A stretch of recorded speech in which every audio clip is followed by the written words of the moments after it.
মারুকা union BNP কর্তৃক আয়োজিত ফুলের শুভেচ্ছা বিনিময় অনুষ্ঠানের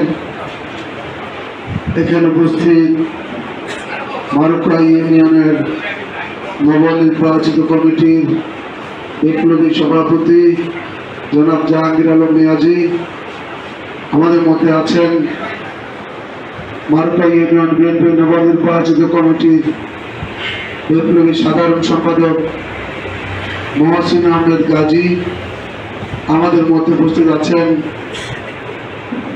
মারুকা ইউনিয়ন বিএনপির কমিটির 1 নম্বর জয়েন্ট সেক্রেটারি শহীদনগর মেজর উচ্চ বিদ্যালয়ের অত্যন্ত স্বনামধন্য শিক্ষক জনাব বাবুল, আমাদের মধ্যে আছেন এই মারুকা ইউনিয়ন বিএনপির নবনির্বাচিত কমিটির সাংগঠনিক সম্পাদক বুল্লার হোসেন। আজকে আপনারা যারা এই গৌরবপুরে এসে বাংলাদেশ জাতীয়তাবাদী দলের অফিসে এসে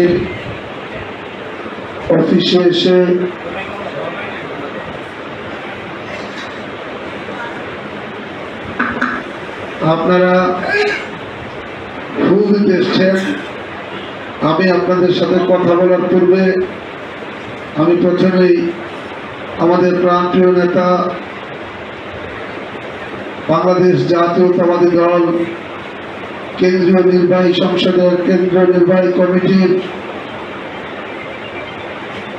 অত্যন্ত গুরুত্বপূর্ণ বিপ্লবী সদস্য ব্যারিস্টার ডক্টর খন্দকার মারুফ হোসেনের পক্ষ থেকে অভিনন্দন জানিয়ে আপনাদেরকে প্রথমে আমি মারুফ খন্দকার পক্ষ থেকে শুভেচ্ছা অভিনন্দন জানাচ্ছি।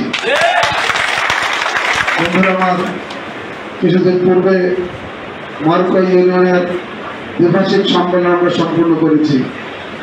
মারুকা ইউনিয়ন দ্বিভাষিক সম্মেলনে আপনারা যেমনিভাবে বাঘ ভাঙা স্রোতের মতো সেদিন মিছিলে সারা মারুকাকে প্রকম্পিত করেছিলেন, আজকে তাদের মধ্য থেকে আপনারা একগুচ্ছ গোলাপ এই বাংলাদেশ জাতীয়তাবাদী দল দাউদকান্দি শাখা অফিসে এসে উপস্থিত হয়েছেন। বন্ধু, আপনাদের মধ্যে আমি আজকে গতকালকে আপনাদের মধ্যে এমনিভাবে 4টি ইউনিয়ন এই ফুলে ফুলে সিক্ত করে গিয়েছিল। সেখানে আমার অত্যন্ত শ্রদ্ধেয় বাংলাদেশ জাতীয়তাবাদী দলের দাউদকান্দি উপজেলা শাখার বিপ্লবী আহ্বায়ক, আপনাদের অত্যন্ত সুপরিচিত অত্যন্ত সাদা মনের মানুষ এম এ লতিফ ভূঁইয়া সাহেব ছিলেন। এখানে ছিলেন বাংলাদেশ জাতীয়তাবাদী দল দাউদকান্দি উপজেলা শাখার দাউদকান্দি পৌর শাখার বিপ্লবী আহ্বায়ক নূর মোহাম্মদ শরীফ সরকার। এখানে ছিলেন বাংলাদেশ জাতীয়তাবাদী দল দাউদকান্দি উপজেলা শাখার বিপ্লবী সিনিয়র যুগ্ম আহ্বায়ক, অত্যন্ত সুন্দর বক্তা, আপনাদেরকে সেদিন খুব সুন্দরভাবে বক্তব্য রেখে এসেছিলেন আমার শ্রদ্ধা বড় ভাই আলা জসিমউদ্দিন আহমেদ সাহেবও ছিলেন। আজকে ওনারা নেই। আসলে আমাকে মহাসিন ফোন করেছিল, ভাই একটু দেখা করতে চাই আপনাদের সাথে। আমি বলেছিলাম যে ঠিক আছে, আমি মাগরিবের পরে অফিসে থাকি, আপনারা আসেন। তবে এইভাবে আপনারা এসে আমাদেরকে সম্মানিত করবেন, এই অফিসকে আলোচিত করবেন, আপনাদেরকে আবারও উষ্ণ অভিনন্দন জানাচ্ছি। আমি শুধু বলতে চাই যে এই কমিটিটি আমরা দিয়েছি সুপার 5 কমিটি দিয়েছি। আসলে আমাদের কমিটিটি হবে 71 সদস্য বিশিষ্ট কমিটি। আমরা বিচার বিশ্লেষণ করে সবাইকে তো এক পদ দেওয়া যাবে না, তাই আমরা 5টি পদ দিয়েছি।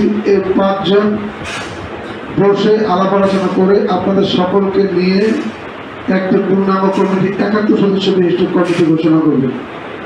গতকালকে আমি বলেছিলাম, আজকেও বলি, আসলে আমরা যখন কমিটিগুলো করতে যাই, কমিটিগুলো করি, এখানে আমি গরিবপুর বসে আমি জানবো না মারুকা ইউনিয়নের কে আওয়ামী লীগের সাথে সম্পৃক্ত ছিল, মারুকা ইউনিয়নের কার সাথে আওয়ামী লীগের সেই প্রেতাত্মাদের ছবি আছে, এই শয়তানদের ছবি আছে, এটা আমি গরিবপুর থেকে বুঝতে পারবো না।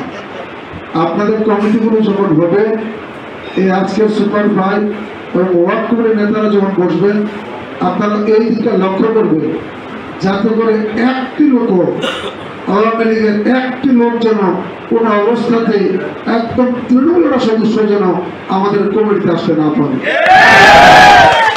আমি গতকালকে এটাও বলেছিলাম, যদি কারো কোনো ছবি থাকে এবং সে মনে করেন কমিটিতে আসছে আপনারা শুনতেছেন, আবার তার ছবি আগে ভাইরাল করে দিবেন যাতে করে আমরা বুঝি যে এই ছেলে আওয়ামী লীগের সাথে সম্পৃক্ত ছিল, তাকে আমরা নিব না। কিন্তু আপনারা ছবি ভাইরাল করলেন না, আমরা কমিটি দেওয়ার পরে যদি ছবি ভাইরাল করেন সেটা কিন্তু ভালো হবে না। কারণ আমি আবারও বলছি, আমরা কিন্তু লতিফ সাহেব আমরা জানবো না যে আসলে মারুকায় কারা আওয়ামী লীগ করেছে, মারুকায় কারা আওয়ামী লীগের সম্পৃক্ত ছিল, বা এখানে যারা আসছেন আপনাদের মধ্যে কেউ না কেউ হয়তো না আওয়ামী লীগের সাথে ঘেঁষা কেউ না কেউ হয়তো থাকতে পারে, আমি জানি না।